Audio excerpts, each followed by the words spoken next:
मैत्रिणी, आज दुधी भोपळ्याची भाजी करते. त्यासाठी मी मिरची, जिरं आणि लसूण वाटून घेतले.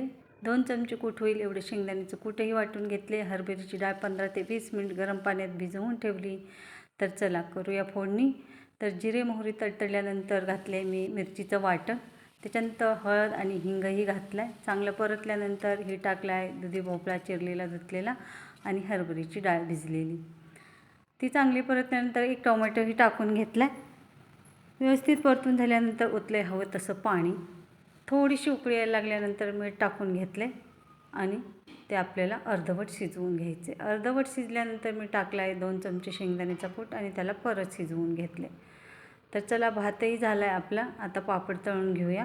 पापड मस्तपैकी तळल्यानंतर मी बाहेर गहू वाळत घातले, जरा ऊन पडले म्हणून. ते बघत बघत आपण मस्त इकडं स्वयंपाकाची तयारी तर झाली. स्वयंपाक झाला आहे आता आपला.